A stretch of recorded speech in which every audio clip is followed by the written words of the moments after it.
Okay, Dan. All right, I didn't get too far. I'm a student. This is my first workshop. It's fine. It's good. My name is Dan Ritchie, and I am the CEO of Rock Internet Marketing Services. We are a team of highly trained professionals who specialize in transitioning an offline business to be prepared for an online presence that multiplies its customer base and, more importantly, its sales. Okay, stop right there. You know, that's pretty good. Did anybody catch where the problem might be in what he's writing down? There's a word there. Was everybody listening? Could everybody hear? There was a word there that was like a trigger word. The word transition. His whole USP, everything that he is, everything that he's presenting to the reader, hinges on that word transition. And what does that word mean? Change. That's uncomfortable. Doesn't mean much to me. It does technically mean change.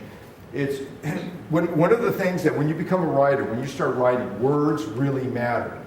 And what I would do with a hot seat with you, Dan, is I would go back and I would say, stop right there and think about that word.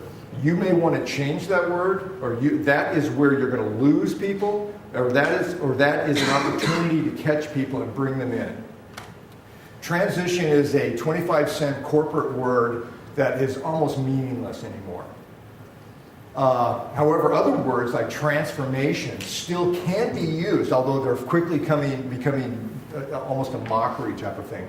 But when you think about what is it that you do, and how many of you use the word transition or some form of that in your stuff? Tim did. Anyone else? Change. Anybody use this kind of stuff? A lot of the stuff that you're going to do hinges on this.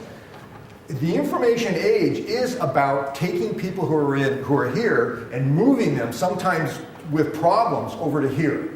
And that is essentially change. How many different ways can you say that without blending in with the crowd?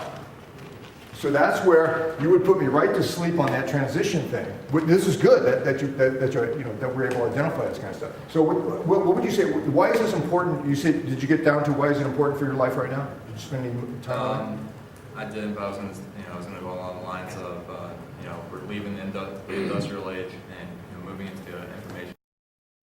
Mumbling, essentially, which is fine.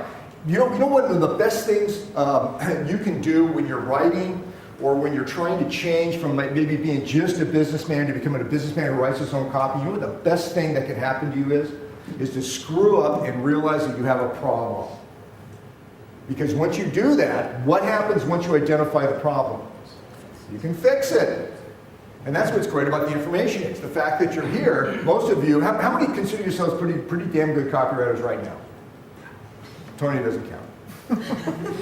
Okay, that's good. You guys kind of came here, you thought, I can get good now. That's excellent. So when you're doing this kind of stuff, when you identify this stuff, I can tell you that even writers who are now A-list writers started out fixing the holes in their skill set, in their tool belt, in their bag of tricks, finding out where the holes were, filling the holes, finding out what they were doing wrong, fixing it, finding out where the blunders were. So things like what Dan's doing, I don't mean to pick on you, Dan, but it's just an excellent example of that.